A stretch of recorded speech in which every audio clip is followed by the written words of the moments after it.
Bonsoir à tous, je suis ravi de vous retrouver pour ce nouveau live sur WeSeed. Ce soir, j'ai le plaisir d'accueillir l'équipe Sabella qui est actuellement en phase de collecte sur la plateforme.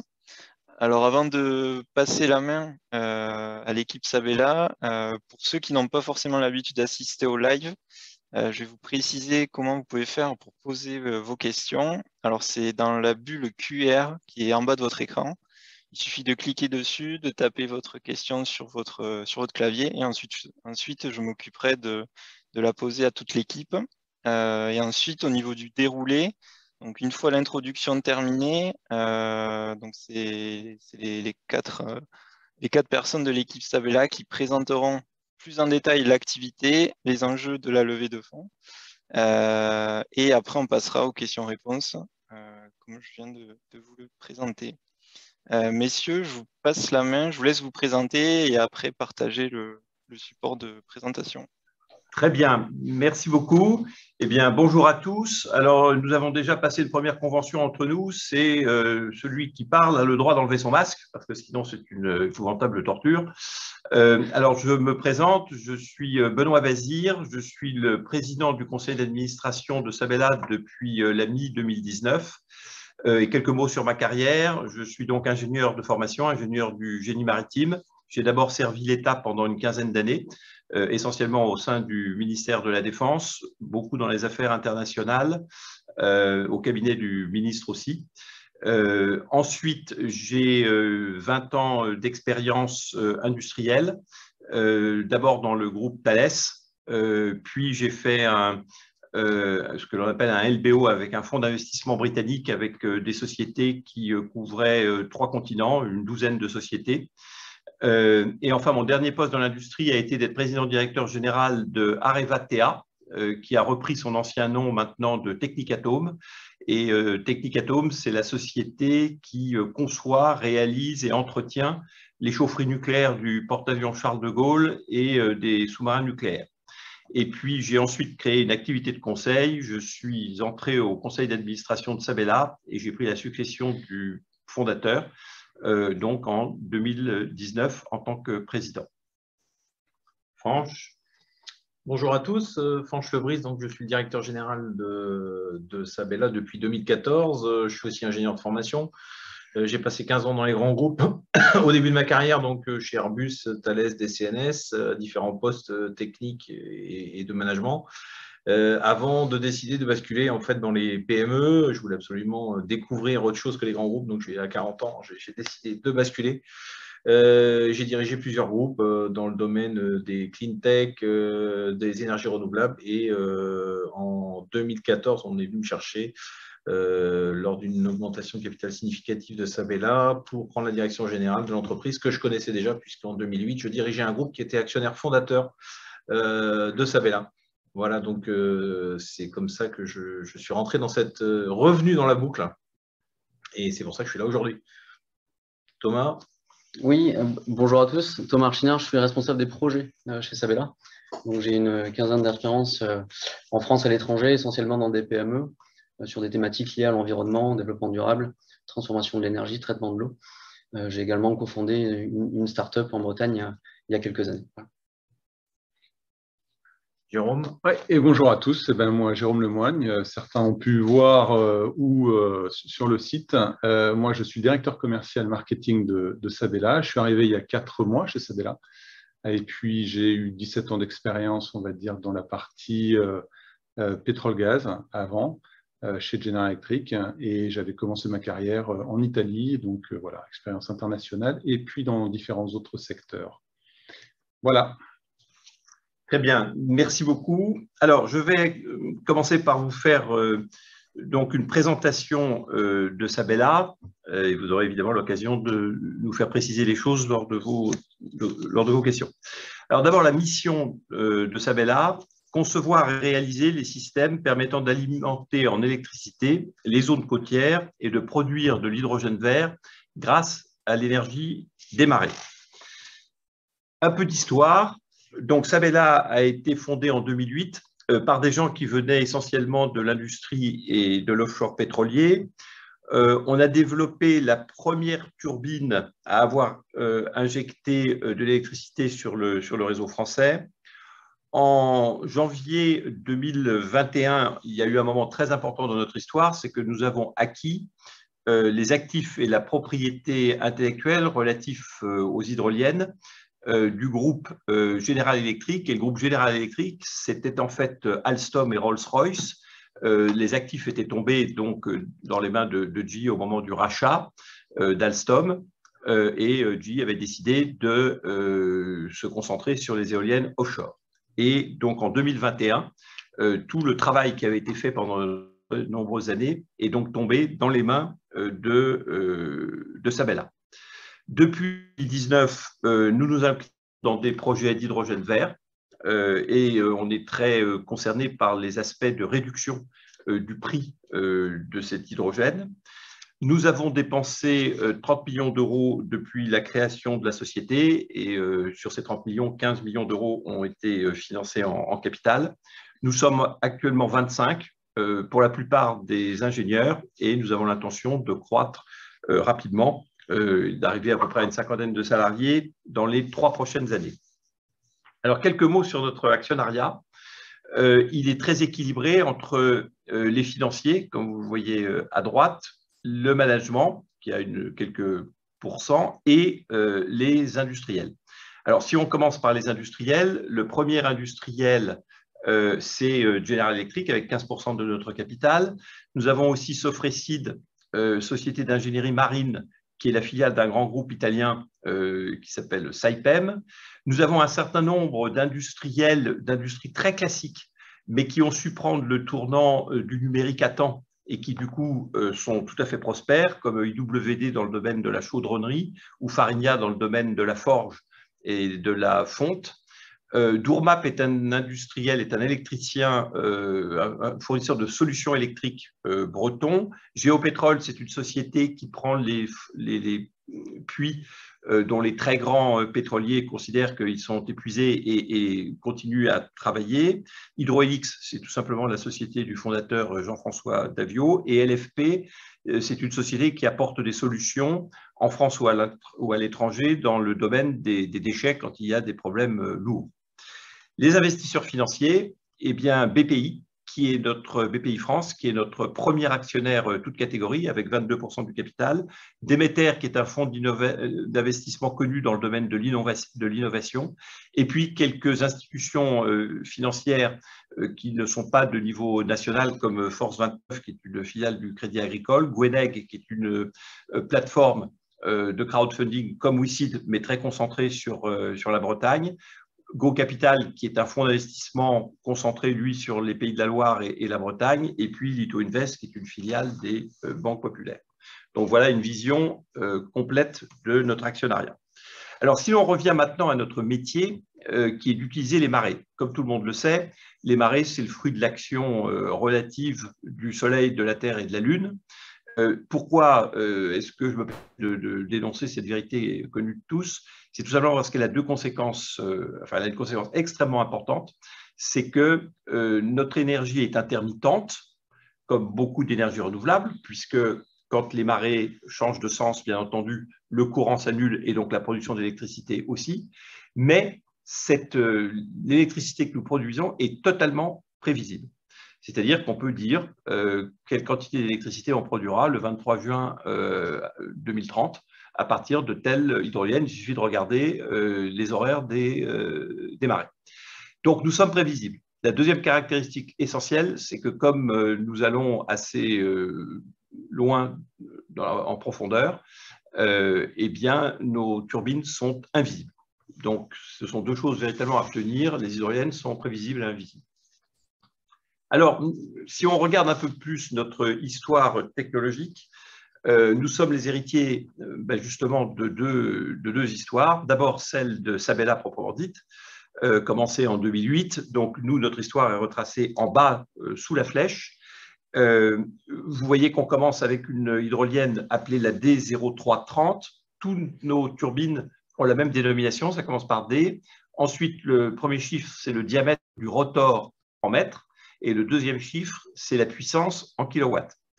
Notre histoire commence véritablement avec le succès en réponse à un appel à manifestation d'intérêt de l'ADEME, un appel à projet, et l'ADEME nous aide à financer un démonstrateur, la D10000, que nous avons bien entendu mise plusieurs fois à l'eau et qui va retourner encore une fois à l'eau pour une 3e campagne d'essai dans quelques semaines. En haut, au-dessus de la flèche, eh bien, c'est l'autre histoire, notre autre héritage, celui de General Electric, où l'on voit de nombreuses turbines qui aboutissent à l'Océade 18400, qui ira jusqu'au stade de préindustrialisation, mais n'ira pas à l'eau, puisque GE va arrêter le programme. Mais toutes les précédentes turbines sont allées longuement à la mer. Et puis enfin, nous avons fait dès 2019 des études de faisabilité pour la production d'hydrogène vert. Nous avons été sélectionnés par un très grand industriel, Airbus, qui s'intéressait à cette production, qui avait besoin d'hydroliennes pour fabriquer de l'hydrogène vert et qui nous a sélectionnés parmi les autres fabricants d'hydroliennes. Si on rentre un tout petit peu plus dans les concepts, quel est le problème qui nous est posé et comment y répondons-nous? Le problème qui nous est posé, c'est de faire fonctionner une chaîne électrique au fond de la mer et dans des courants violents, c'est-à-dire dans un milieu hostile. Alors, pour répondre à ce défi, parce que mettre une chaîne électrique complexe dans un environnement hostile, c'est un véritable défi, il y a plusieurs manières de faire. Alors, il y a la manière de Sabella. La manière de Sabella, c'est la robustesse. Notre idée, c'est de rendre nos turbines aussi robustes que possible, de manière à ne pas aller les chercher fréquemment sous l'eau et à ne pas subir des coûts excessifs. Alors, comment fait-on pour rendre ce genre d'engin robuste? Eh bien, vous voyez par exemple à gauche le rotor avec ses pales qui sont montrées en dessin éclaté. Eh bien, les pales n'ont pas ce que l'on appelle de pitch, c'est-à-dire qu'elles ne tournent pas pour s'ajuster au courant. On perd un petit peu de rendement, mais pas beaucoup. Par contre, on gagne beaucoup en robustesse mécanique. De même, il y a ce que l'on appelle le yaw. Alors, vous voyez la partie jaune de la machine, vous voyez qu'il y a une espèce de pieu qui rentre dans une embase et on pourrait faire tourner la machine dans son entier autour de cet axe de manière à ce qu'elle se présente toujours face au courant. Nous avons aussi renoncé à cela, là encore au prix d'une petite réduction du rendement, de manière à gagner en robustesse. Alors, ce qui est intéressant, c'est que General Electric, dont nous avons donc aussi hérité, a trouvé une solution totalement différente. Ils se sont permis, eux, toutes les sophistications possibles. Il y a du pitch, il y a du yaw, etc. Et ils ont adopté un autre concept, celui de flottabilité positive. C'est-à-dire que naturellement, leurs turbines flottent. Pour les amener au fond de la mer, ils ont un treuil et ils amènent la turbine avec ce treuil. Quand il faut les relâcher, le treuil les laisse remonter toutes seules. Cette conception avait toutefois un défaut, c'est qu'une fois qu'on amenait la turbine à la surface de la mer, contrairement aux espoirs initiaux, il était assez difficile de la remorquer avec des bateaux simples, parce que remorquer des engins de cette taille en mer, c'est quelque chose avec des pales qui sont en liberté, c'est quelque chose de compliqué. Nous avons donc cherché à faire une synthèse. Et c'est ce que vous voyez maintenant. Nous avons gardé le concept de base de Sabella, c'est-à-dire la robustesse. En revanche, nous savons bien qu'il y a une partie de notre turbine qui est plus fragile que les autres, c'est celle de la conversion, parce que c'est de l'électronique de puissance et il faut de temps en temps changer des composants. Et bien donc, nous nous sommes dit que nous pouvions séparer cette conversion du reste de la turbine. Vous la voyez dans la turbine à droite, à l'extrême droite, vous voyez une espèce de petit coffret jaune au bout d'un câble. Et ce coffret jaune repose auprès de l'embase grise. C'est ce coffret qui contient l'électronique de puissance et il est à flottabilité positive suivant le concept de GE. C'est-à-dire que quand on aura besoin d'aller chercher ce coffret, eh bien, il remontera tout seul. Il est petit, donc lui, on pourra le remorquer facilement ou le mettre sur le pont d'un petit bateau. Donc, nous avons le sentiment d'avoir, en mariant ces deux histoires et ces deux technologies, créé une nouvelle ligne de produits qui est apte à relever toutes sortes de défis, et notamment ceux de la fabrication de l'hydrogène vert. Quelques mots sur les programmes que nous menons actuellement. je vous ai déjà parlé de la D10, notre démonstrateur, donc, qui va bientôt retourner à l'eau pour une période de 2 à 3 ans. Un mot que peut-être je n'ai pas encore dit, la D10 est immergée au large d'Ouessant, entre Ouessant et le continent, dans ce que l'on appelle le passage du Fromveur. Le deuxième projet dans lequel nous sommes, c'est le projet Tiger. Là, nous sommes dans le golfe du Morbihan avec 2 turbines plus petites de 250 kW, tout simplement parce que la profondeur à cet endroit-là est plus faible que celle du passage du Fromveur dont j'ai parlé tout à l'heure. C'est un endroit qui peut accueillir de 30 à 40 turbines. C'est un projet qui est financé par le Fonds européen Interreg et pour le réaliser, nous avons créé une SPV, Special Purpose Vehicle, qui est dédiée à ce projet, et cette SPV est détenue par MHE, qui est une émanation du syndicat des énergéticiens du département du Morbihan, et par Sabela. Donc nous sommes en l'occurrence là aussi développeurs.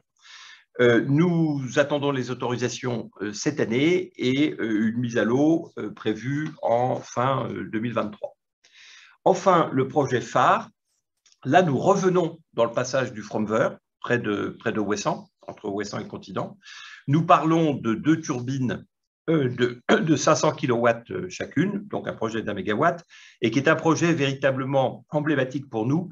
Il est exportable parce qu'il s'agit de s'occuper d'une zone qui n'est pas connectée au réseau EDF, qui s'alimente en fioul, et dont il s'agit de rendre l'énergie renouvelable et évidemment décarbonée. Il y a beaucoup d'îles comme ça dans le monde, et donc lorsque nous aurons réussi ce projet, nous pourrons exporter le concept.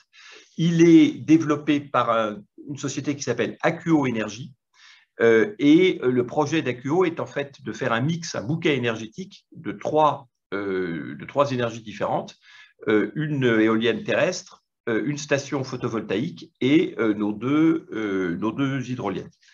Ainsi, nous devrions remplacer cette énergie totalement carbonée par 65% d'énergie renouvelable. On attend les autorisations aussi cette année et pour une mise à l'eau comprise entre fin 2023 et 2024. Alors, après ces projets et un peu d'histoire technologique, quelle est notre stratégie? Il faut d'abord voir un petit peu quelle est la ressource mondiale. D'abord, que recherche-t-on? Ce qu'on recherche, ce sont des sites où l'eau est rapide, avec des courants qui sont au moins de 2 mètres par seconde. Et ce que nous aimons beaucoup, c'est par exemple un passage un peu resserré entre 2 îles, où il y a en plus bien sûr des marées, et où nous avons de beaux courants.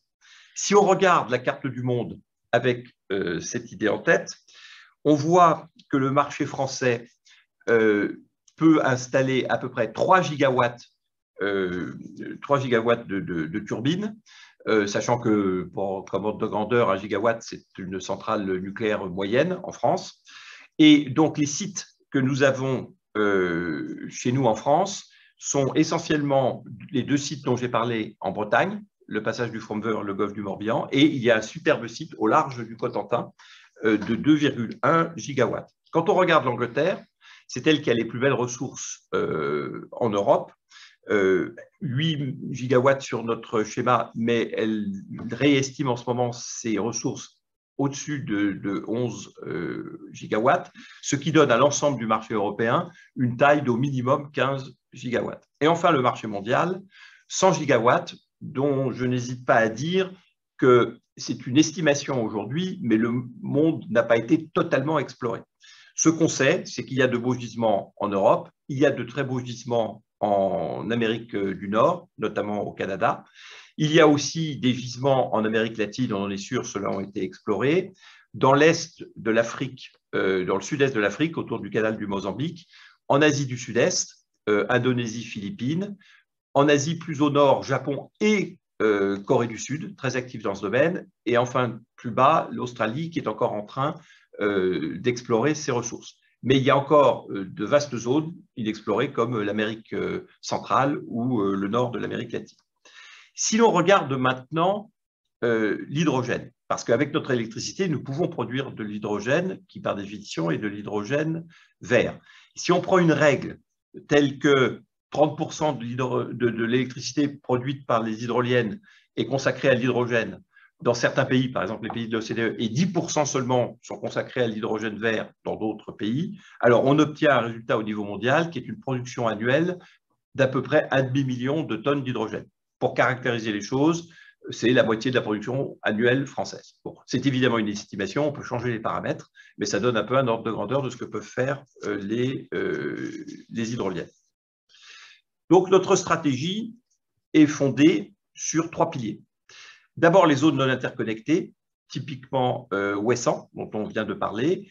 Il y a évidemment un modèle où Sabela peut fournir de l'électricité renouvelable à ces zones. Deuxième pilier, les fermes hydroliennes. Il est évident que si nous produisons seulement 2 turbines par-ci, 3 turbines par-là, nous ne ferons jamais baisser le prix unitaire de nos turbines. Il nous faut à tout prix des fermes avec de nombreuses machines, comme peut l'accueillir par exemple le passage du Fromveur. À cette condition, si nous avons des fermes hydroliennes, deuxième axe de notre stratégie, nous ferons baisser le coût en euros par mégawattheure produit. Et enfin, troisième pilier, la production d'hydrogène vert, puisque nous produisons de l'énergie renouvelable, nous pouvons produire avec cette électricité de l'hydrogène vert et Fanch vous en parlera davantage tout à l'heure. Dans le domaine stratégique, il faut savoir que l'année 2020 a été une année absolument clé pour nous, pour 3 raisons. La première, c'est que l'Europe a lancé en début d'année son Green Deal. Ursula von der Leyen, donc la présidente de la Commission européenne, a parlé de cette initiative comme de quelque chose d'équivalent à l'homme sur la Lune pour les Américains.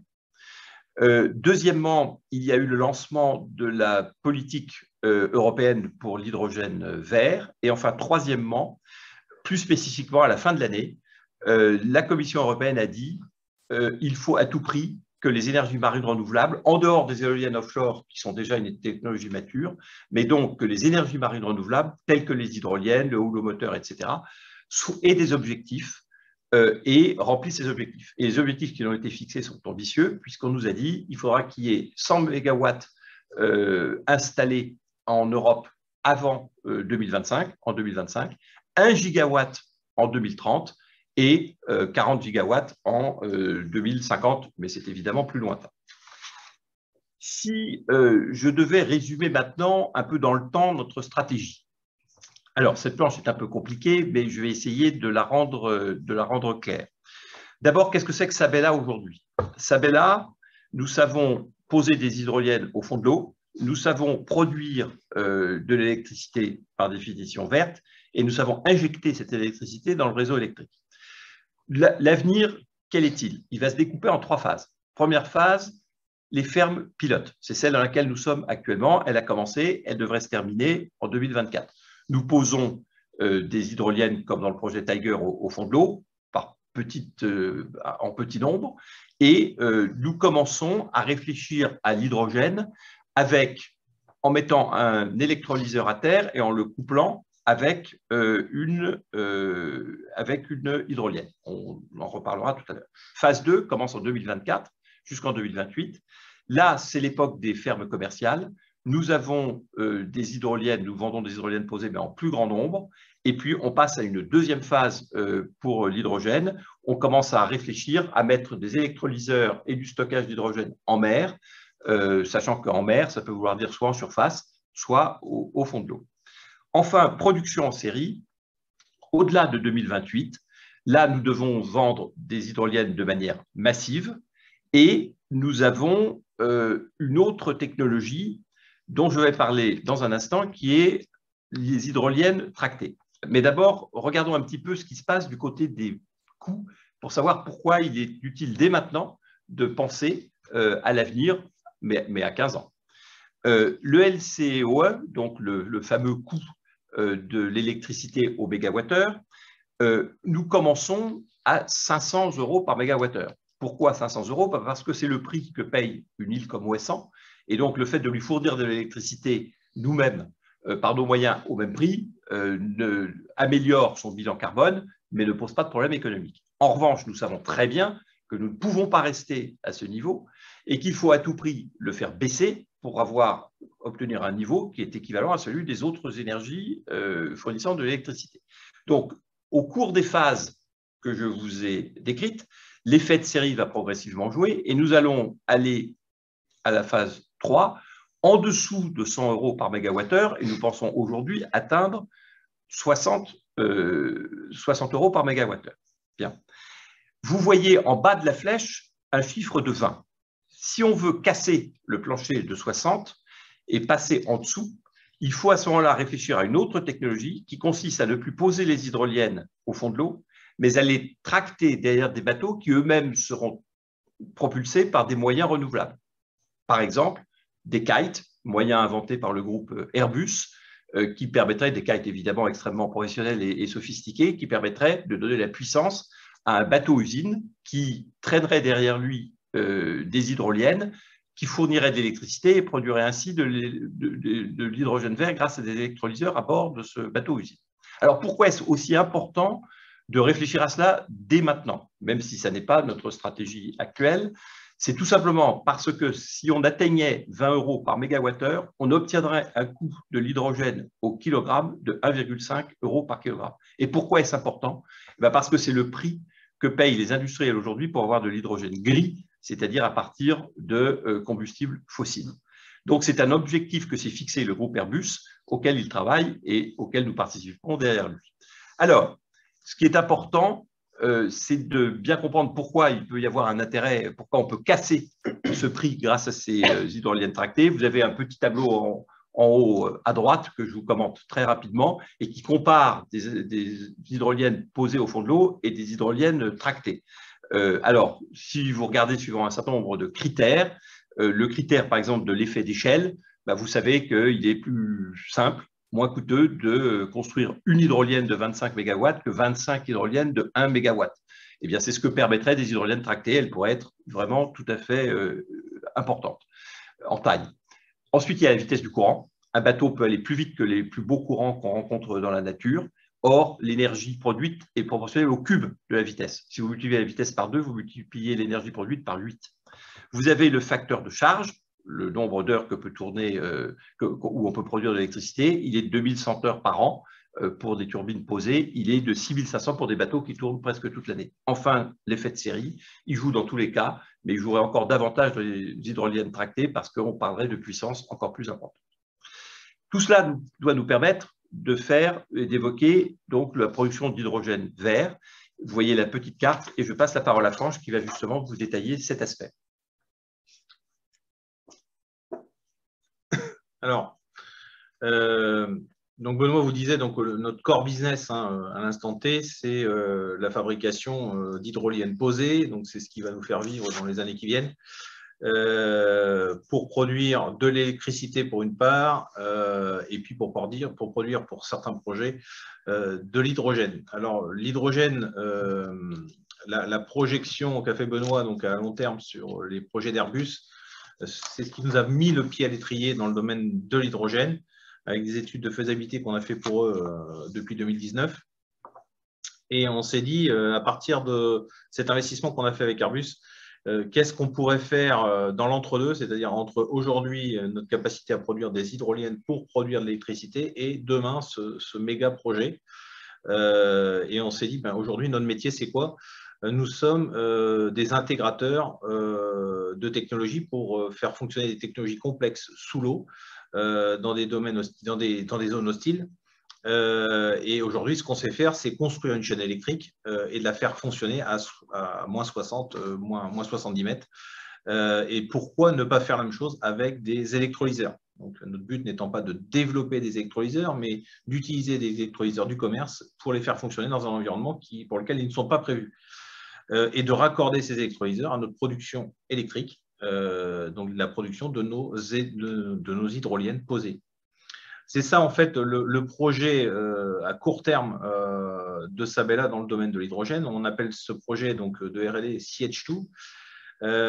C'est un projet ambitieux, très ambitieux. On va voir tout à l'heure qu'on va développer ça dans le cadre d'un consortium dont nous sommes le leader. L'idée, c'est quoi? C'est, vous voyez sur cette diapositive là, de raccorder un champ d'hydroliennes dans le Fronver, puisque c'est notre terrain de jeu préféré, avec un hub de production d'hydrogène. Ce hub de production serait raccordé au continent donc par un pipeline et donc permettrait de livrer de l'hydrogène directement au lieu de livrer de l'électricité au continent. De livrer de l'hydrogène pour alimenter la flotte de pêche du Conquet, le port de commerce de Brest et des installations, notamment de la DGA, probablement, dans la région. L'idée étant, dans le cadre d'une application commerciale, c'est-à-dire sur l'ensemble de la capacité du Fronver. Le Fronver, c'est 500 MW de capacité électrique, ce qui veut dire effectivement une capacité à produire de l'hydrogène en masse, et une capacité donc à décarboner un certain nombre d'activités locales. Donc notre idée, c'est de décarboner localement et ne pas chercher à décarboner des activités qui sont très très lointaines. Pour arriver à ce projet commercial, il y a toute une phase de développement, et ce développement donc sera réalisé dans le cadre du projet CH2 lui-même. On peut passer donc. Alors il y a plusieurs étapes. C'est un développement incrémental, même si ça va aller relativement vite. C'est un projet qui va durer jusqu'en 2026 et qui démarre donc cette année. Comme disait Benoît tout à l'heure, on va remettre à l'eau dans un premier temps notre hydrolienne démonstrateur d'Edis. Justement, on a une troisième campagne d'essai avec un certain nombre de mesures à faire sur encore de la production électrique, et on va en profiter pour la raccorder à un mini électrolyseur sur l'île de Ouessant pour effectivement valider l'interface en fait entre les deux technologies. Ça va être la première étape de notre démonstrateur. La deuxième étape étant de relier une hydrolienne de plus grande puissance à une installation beaucoup plus significative de production et de stockage d'hydrogène à terre. L'idée étant de développer progressivement les usages et d'arriver effectivement, in fine, au bout du programme, à avoir un plan de développement commercial qui soit compatible entre notre capacité à produire et la capacité des collectivités, notamment locales, et des industriels locaux, à consommer ce qu'on va produire en termes d'hydrogène. Ce n'est pas le tout de produire. La bonne idée, c'est que les deux soient synchrones, c'est-à-dire la production et la capacité à consommer. Et justement, ce n'est pas des choses qui s'improvisent, puisque la capacité à consommer l'hydrogène aujourd'hui, ce sont des investissements. Et il faut donc permettre à tout cet écosystème régional d'investir et d'être opérationnel pour consommer en temps utile la production d'hydrogène qu'on sera amené à réaliser dans le Fronver. Donc ça, c'est la deuxième étape de notre projet. La troisième étape étant de valider, et c'est la partie la plus importante, un nouveau concept qui serait la production et le stockage d'hydrogène en mer.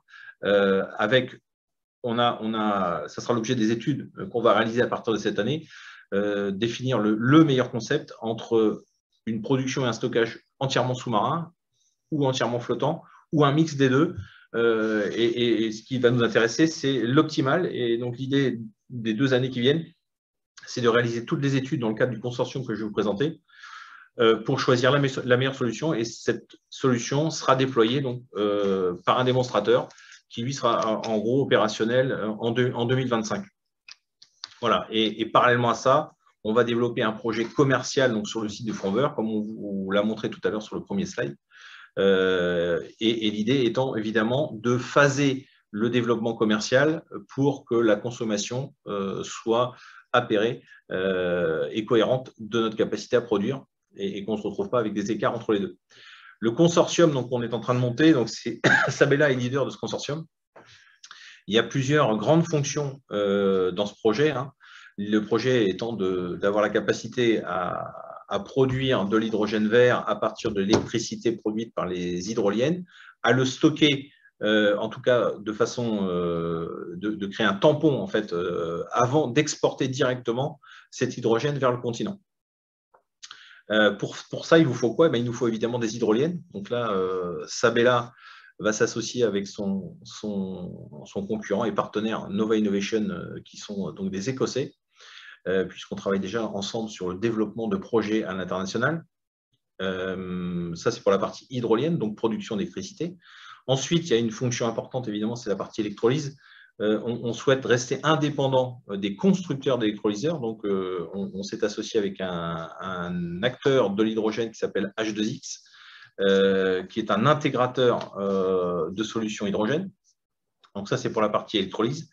Pour la partie écosystème, c'est H2X, justement, qui est un spécialiste de l'écosystème qui va nous aider à faire matcher en fait, la production et la consommation.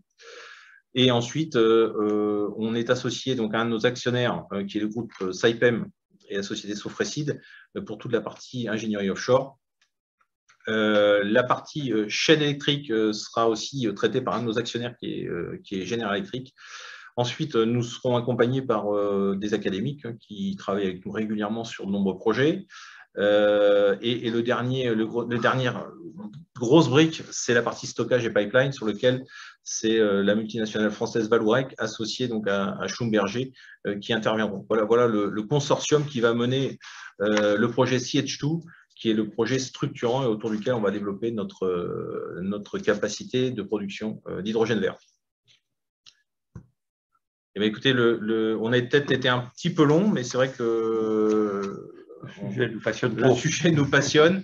En tout cas, on va répondre, je pense, à des questions. Maxime, je repasse la main. Ouais, merci à tous les quatre pour la présentation très, très claire et très, très complète. Alors, je vais arrêter le partage d'écran. Hop, parfait. Donc, du coup, comme vous l'avez dit, Fanch, on va passer aux questions-réponses. Alors, il y a déjà beaucoup de questions. On va essayer, enfin plutôt vous allez essayer de répondre à tout le monde. On va commencer avec la première question de François qui se demande ce qu'est devenue la société Hydrohelix. Alors la société Hydrohelix, elle existe toujours. C'est la société du fondateur Jean-François Davio et elle porte toujours les parts de la société dont Jean-François est toujours membre du conseil d'administration. Oui, c'est ce que je voulais dire. Jean-François est un membre actif du conseil d'administration. Absolument. Ok, merci. Ensuite, une autre question de François qui demande quel est le coût de revient du kilowattheure avec votre équipement. Alors tout à l'heure, je crois que Benoît l'a dit dans la roadmap. Alors actuellement, on est sur le démonstrateur D10, on est à 500 € du mégawattheure. Donc ce qui est effectivement en gros ce que coûte l'électricité sur Ouessant. Et c'est pour ça justement qu'on vise les zones non interconnectées comme clients prioritaires pour amorcer notre phase commerciale. C'est qu'effectivement, ce sont des zones dans lesquelles l'électricité est très très chère aujourd'hui. Elle est souvent largement au-dessus des 350 € le mégawattheure. À Ouessant, c'est 500, c'est l'électricité la plus chère de France. Mais il y a d'autres zones, dans des zones qui nous intéressent particulièrement, comme l'Amérique du Nord, où on a le mégawatt qui est entre 1000 et 1500 € le mégawattheure. Donc, effectivement, il y a des clients à ces prix-là, dans des zones non interconnectées. L'objectif, évidemment, pour nous, c'est de descendre très rapidement aux alentours de 250 € le mégawattheure, au travers des fermes pilotes, comme le montrait Benoît tout à l'heure, pour arriver en gros aux 60 € du mégawattheure à l'horizon de 3 gigawatts installés. Voilà, donc, ce n'est pas pour tout de suite, mais ça va venir assez rapidement. 3 gigawatts, en gros, la cible, c'est 60 € le mégawattheure. Donc, effectivement, on a une courbe de décroissance des coûts qui va ressembler à celle de l'éolien. Et ça va suivre directement la courbe de progression des ventes, c'est-à-dire l'effet de série sur la fabrication des machines. Ok. Ensuite, on a deux questions similaires de Sophie et Patrick, si je ne me trompe pas. Je vous lis la question. Quelles sont les raisons de l'arrêt du programme par General Electric? Alors là, c'est une question stratégique qui est bien dans la ligne de General Electric et de ceux qui l'ont connu. Jérôme pourra d'ailleurs compléter puisque c'est un ancien de General Electric, mais comme je commence la réponse, n'est-ce pas? Donc General Electric avait comme politique en général d'être toujours le numéro 1 et le numéro 2 dans chaque activité et surtout de s'intéresser beaucoup aux activités matures. Quand ils sont arrivés, ils ont vu dans le portefeuille d'Alstom qu'il y avait des projets qui étaient tout à fait intéressants dans le domaine des éoliennes offshore, et surtout que les éoliennes offshore étaient beaucoup plus avancées. Donc, ils ont fait un choix et ils ont décidé de concentrer les équipes sur les éoliennes offshore, et les équipes hydroliennes de GE ont rejoint donc ces projets d'éoliennes. Sachant que les équipes de General Electric qui travaillaient sur ces projets-là étaient basées à Saint-Nazaire, hein, au même endroit que les équipes éoliennes, et donc effectivement, ils ont concentré toutes leurs ressources sur l'éolien. Et c'est comme ça qu'on a eu la chance de récupérer en fait ces actifs. Parce que GE était quand même parfaitement conscient de la valeur de ce qu'il y avait, et ils ont donc cherché quelqu'un qui soit digne de reprendre et intéressé par la reprise de ces actifs. Et c'est la négociation que nous avons menée avec GE que nous avons gagnée. On a quand même mis 3 ans, 3 ans à faire converger ce deal avec GE. Bien sûr.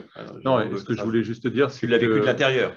GE était aussi dans une phase de rationalisation de ses actifs, avec différents business et des orientations stratégiques qui s'étaient un peu dispersées.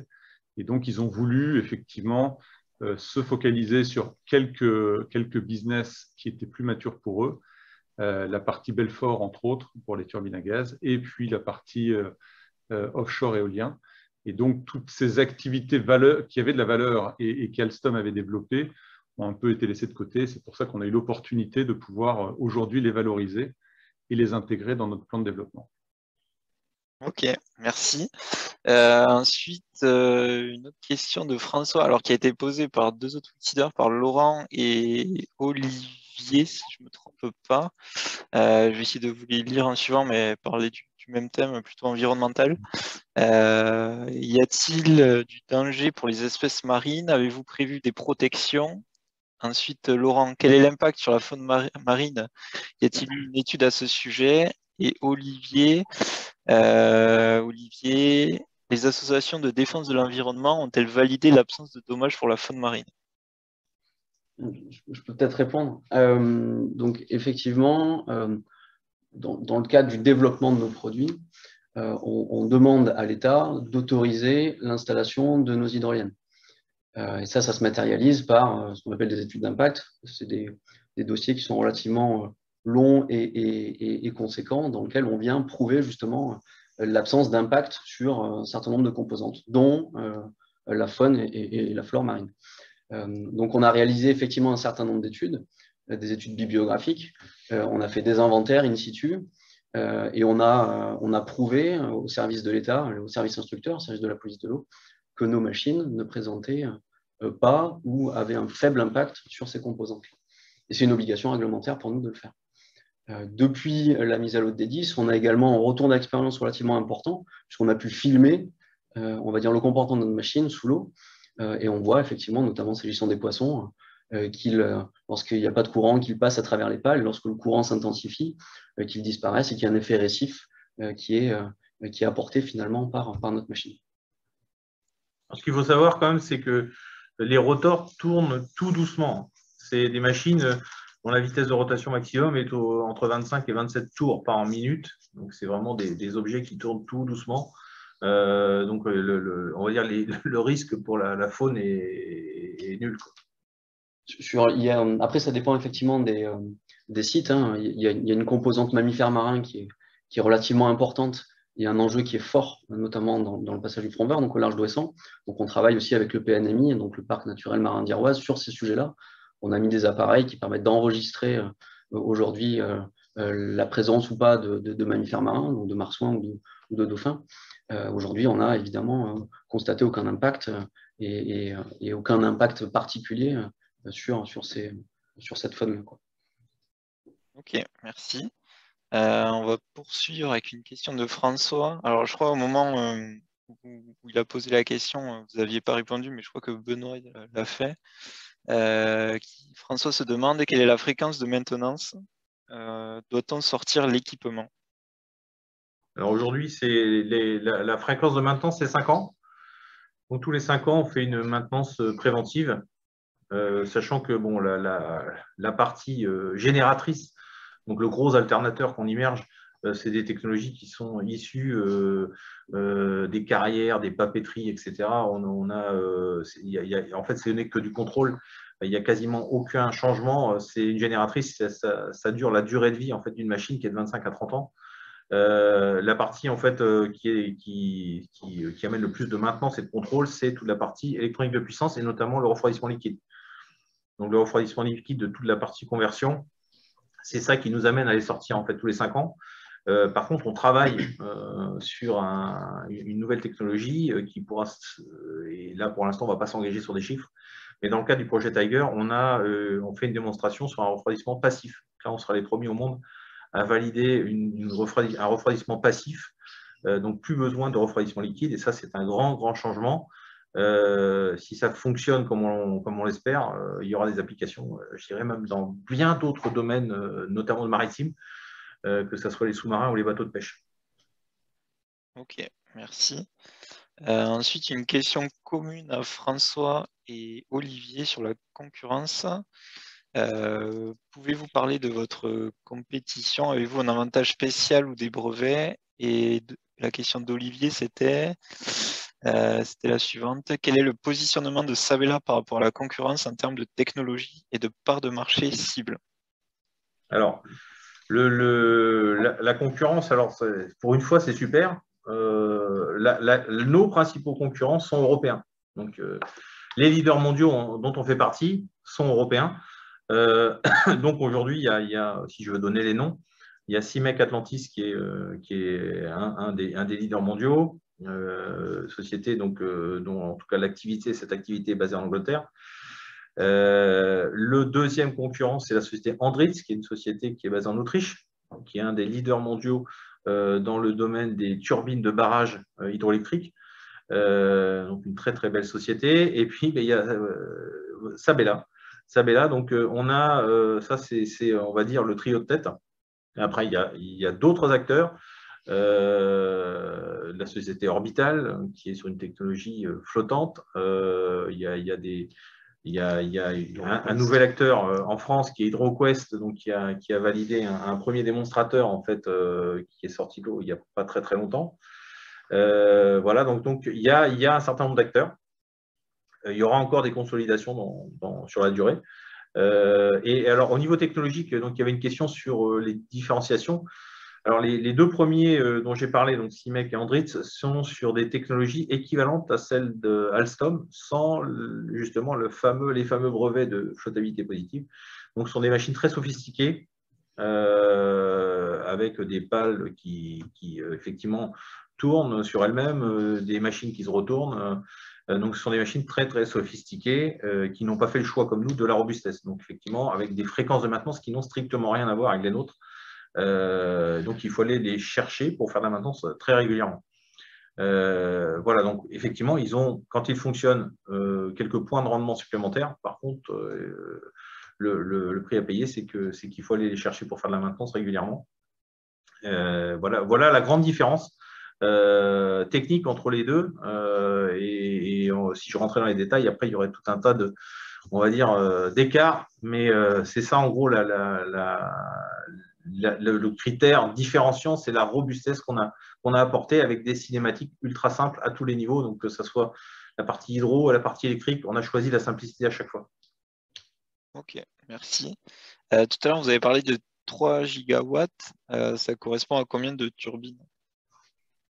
En fait, aujourd'hui, la grande question, c'est à quelle vitesse on fait progresser la taille de nos turbines. On sait pertinemment que, comme dans l'éolien, il y aura une course à la puissance, à la montée en puissance des turbines. On pense que l'asymptote en termes de taille de turbine, ça sera aux alentours de 3 MW. La question, c'est à quelle vitesse on va monter vers cette asymptote. Aujourd'hui, nous, on dispose au catalogue de 2 produits, donc Sabela 1 MW et donc l'Océade à 1,4 MW.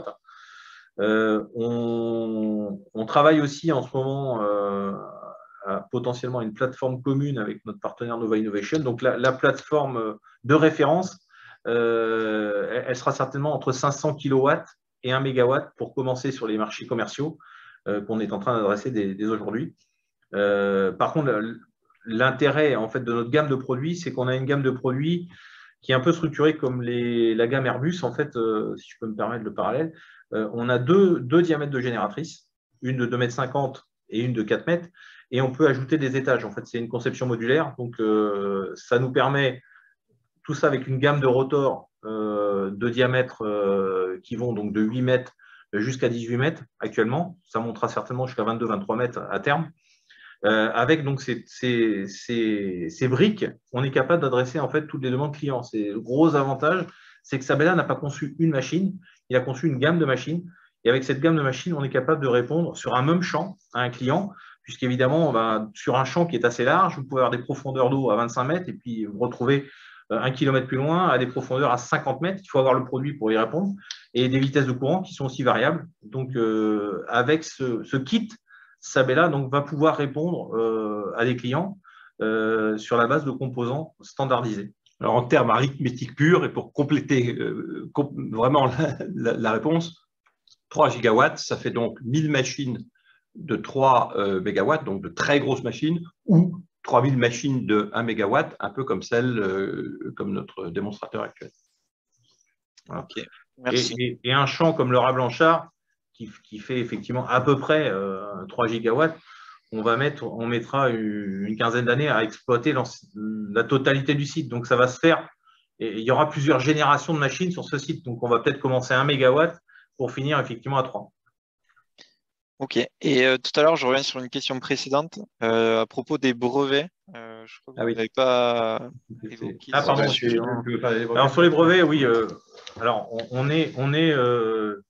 c'est même certain, on a le plus grand portfolio du coup de brevets au monde dans ce domaine de l'hydrolien. Grâce à l'acquisition qu'on a faite auprès de la technologie GE, on a accru effectivement notre portefeuille.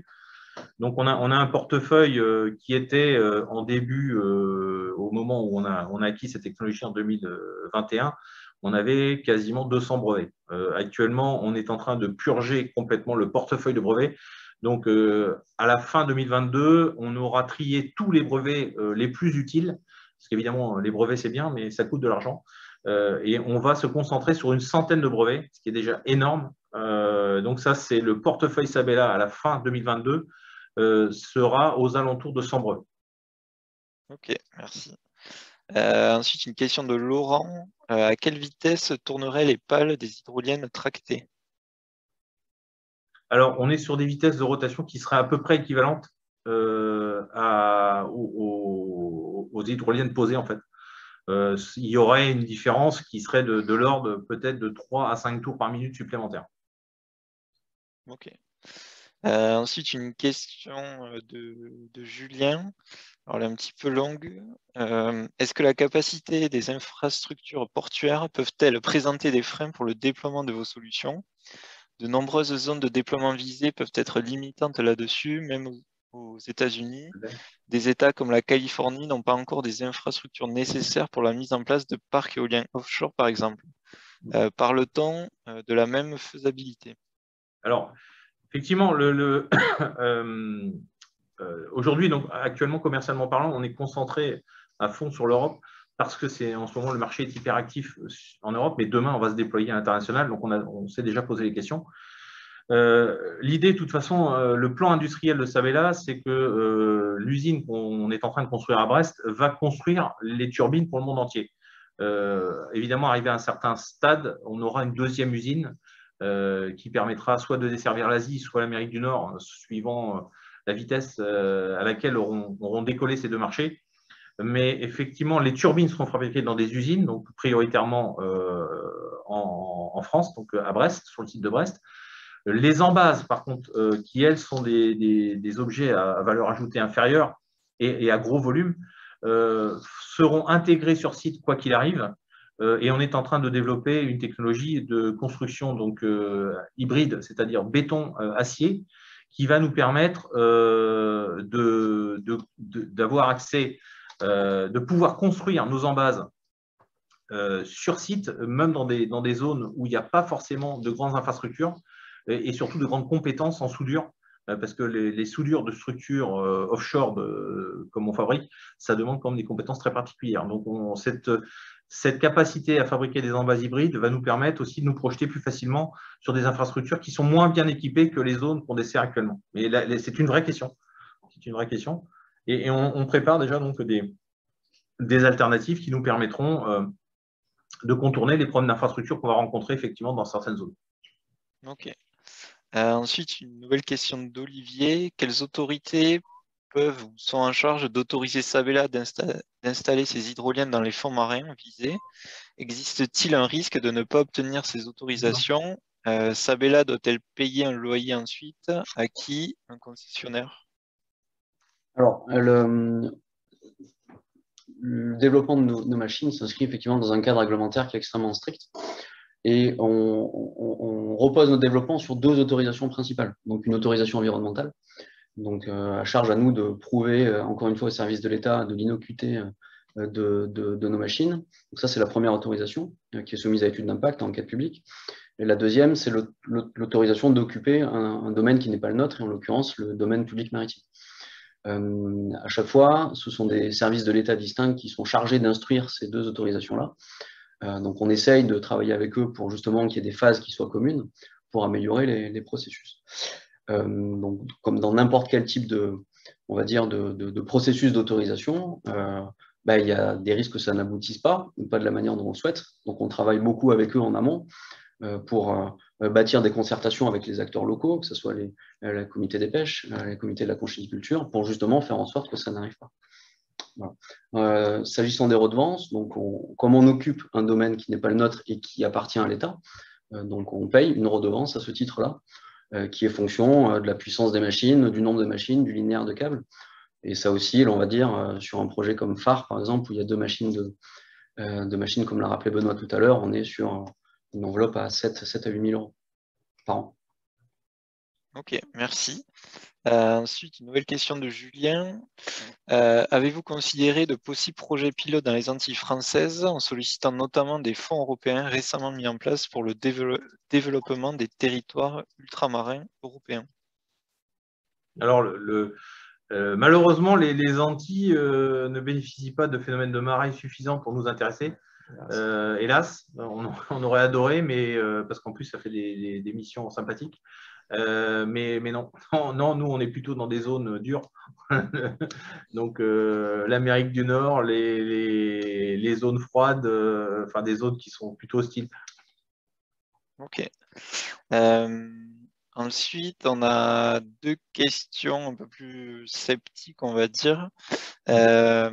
Le retrait de l'hydrolien de grands groupes comme EDF, Naval Group, GE ou d'autres, pourtant très avancés dans les tests in situ, n'est pas du tout rassurant pour un investisseur lambda et non connaisseur. Que pouvez-vous nous dire ce soir pour nous rassurer et nous embarquer dans cette aventure?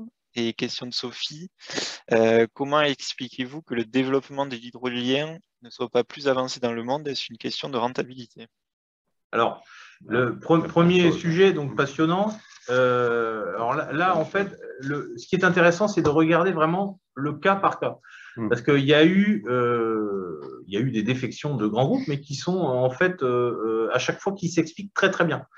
Il faut voir que pour répondre à la question de l'hydrolien, il y avait plusieurs façons de répondre à cette question. Je vais prendre les exemples un par un. Siemens est parti sur une technologie qui était en fait qui n'était pas flottante, mais qui était apparente en surface. Donc en fait, c'était des choses qui étaient posées au fond avec un espèce d'ascenseur à bateau qui remontait à la surface. Évidemment, il y a eu des accidents. Donc accidentogènes. Je sais qu'en France, on leur a dit, écoutez, c'est même pas la peine de répondre aux appels d'offres. Avec cette technologie, vous ne passerez pas. Un autre exemple. Donc GE, c'est une réponse qui est totalement différente, puisqu'effectivement Alstom, à l'époque, vend sa division énergie à GE. GE fait le ménage, c'est-à-dire ils prennent la décision de conserver que les marchés sur lesquels ils seront immédiatement leaders.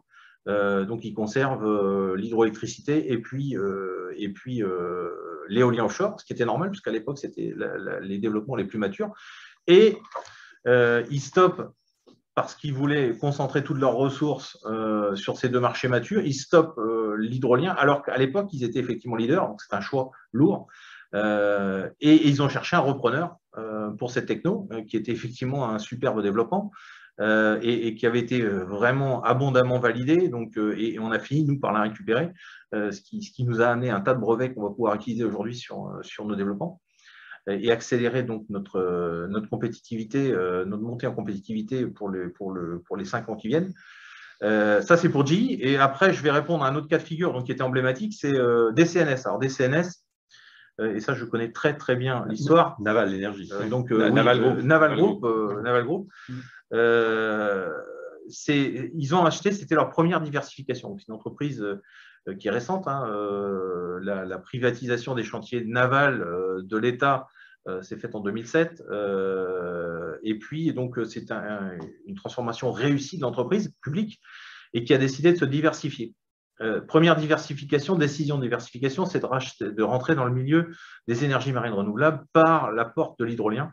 Et qu'est-ce qu'ils font? Ils achètent une technologie très très vite en Irlande et une technologie qui était effectivement dont tous les spécialistes savaient et qui avait des risques énormes puisque c'était, je vais vous résumer la technologie, hein.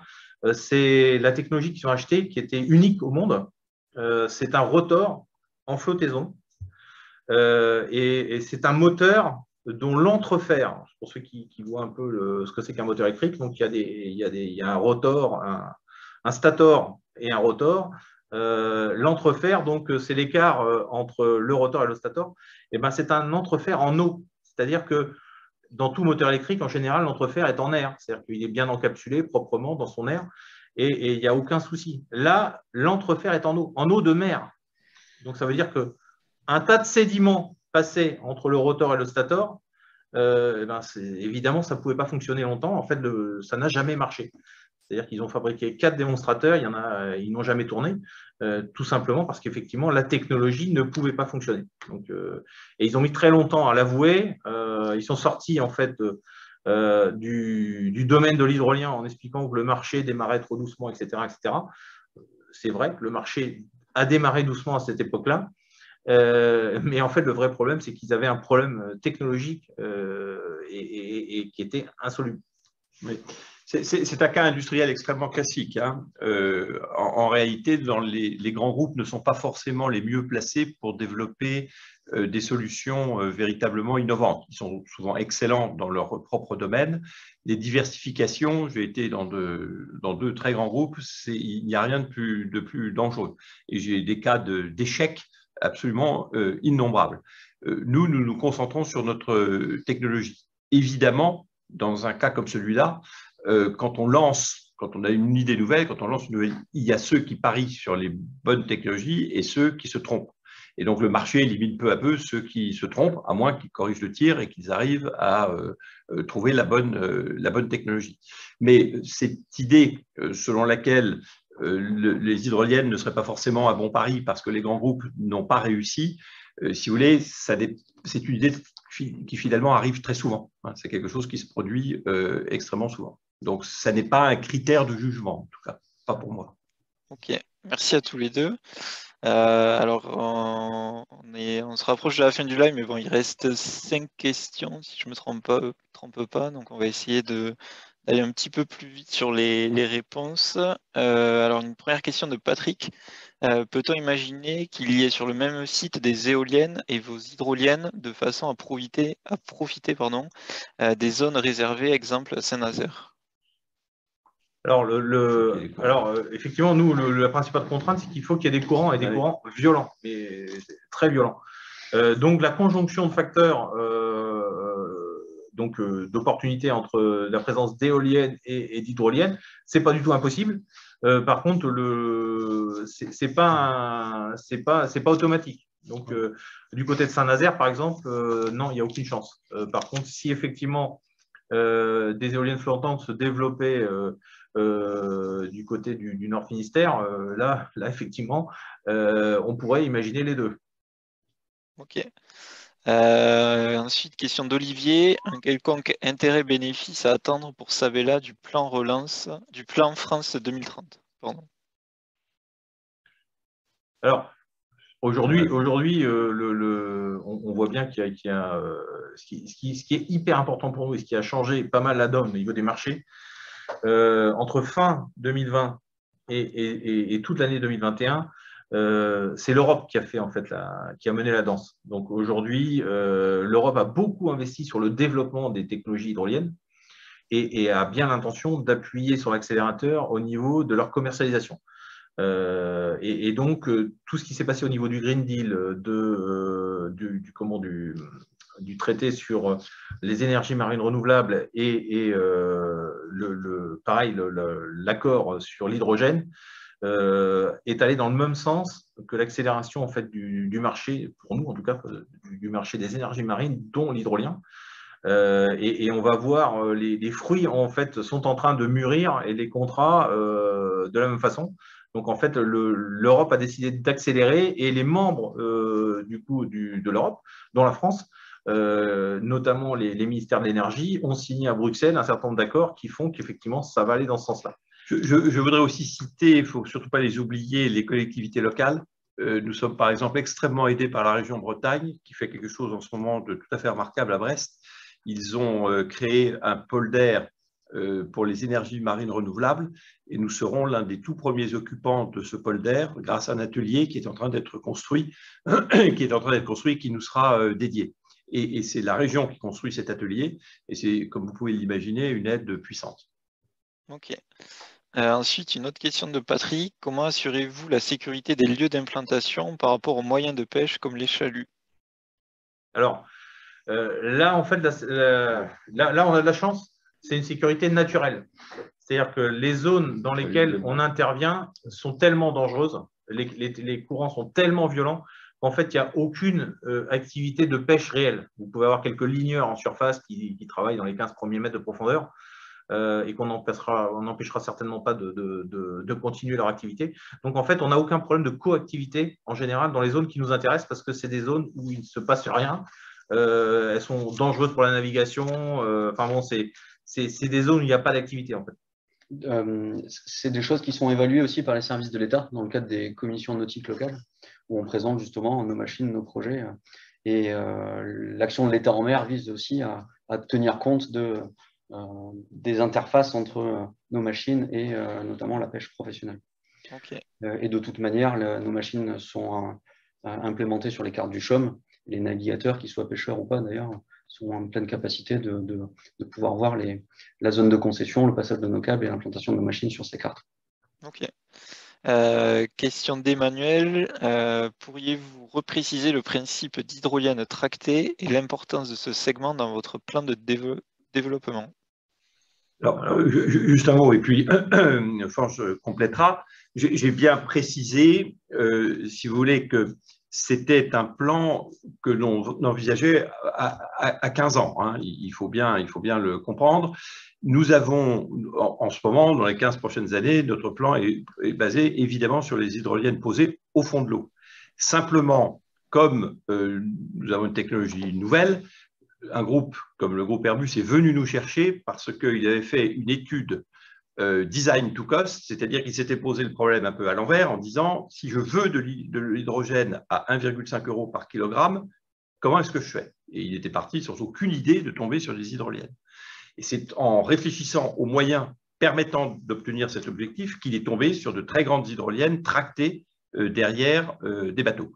Pour le moment, nous suivons Airbus. Ça ne pèse pas dans notre business plan. Simplement, je voulais indiquer qu'il y avait une fenêtre ouverte vers d'autres technologies et d'autres futurs pour les hydroliennes.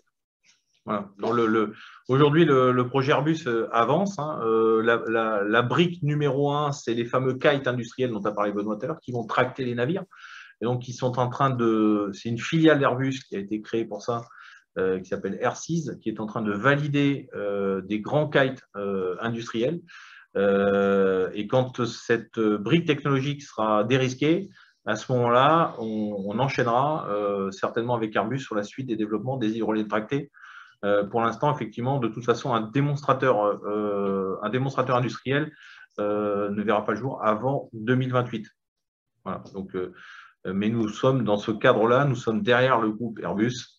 Et ce n'est pas Sabella qui est leader d'un tel projet, bien entendu. Aujourd'hui, nous sommes concentrés, nous, sur nos hydroliennes posées et sur le projet CH2 hein, de production d'hydrogène dont j'ai parlé tout à l'heure. Ok, merci. Ensuite, une question de Sophie à laquelle je vais répondre. Où en est la collecte? Donc là, on se rapproche des 1,2 million d'euros au moment où je vous parle. Voilà, donc soyez donc vigilants à la mise en place du compteur rouge sur les 10 derniers jours. Voilà, on est tout proche de cette fin de collecte. Et ensuite, il restait une dernière, alors plusieurs questions, mais qui sont liées, pour lesquelles j'apporterai des premiers éléments de réponse et je vous laisserai compléter en suivant. Question d'Olivier et de Guillaume. Quelle est a priori la probabilité d'une conversion des obligations en actions sur la base des infos disponibles? Estimation sans engagement, évidemment. En cas de conversion, quelle sera la base de valo? Et quelles seraient les conditions ensuite pour les WISIDER? Timing, 5 à 7 ans comme classiquement, plus court, plus long, et type de sortie, IPO, acteur majeur, etc. Et question de Guillaume, sur quel cash flow sera assis le remboursement des OC sous 24 mois? Une IPO ou une augmentation de capital est-elle déjà prévue afin d'apprécier la probabilité d'une conversion des OC? Alors, je vais répondre sur une partie des questions d'Olivier. Alors, sur les cas de conversion et les modalités de calcul de cette conversion, vous avez toutes les informations sur la fiche projet dans la FAQ en haut de l'espace commentaire. Ce sera plus simple pour vous pour voir ça. Ensuite, sur le timing, les 5 à 7 ans, ici, vu qu'on est sur des obligations convertibles, il n'y aura pas de défiscalisation. Donc, cette durée de 5 à 7 ans qui est liée à cette défiscalisation ne sera pas obligatoire, entre guillemets. Donc, on peut imaginer une sortie potentiellement plus proche. Et après, sinon, je vous inviterai tous à consulter la FAQ qui précise les cas d'exigibilité anticipée et les cas de conversion. Je ne sais pas si je peux vous laisser compléter.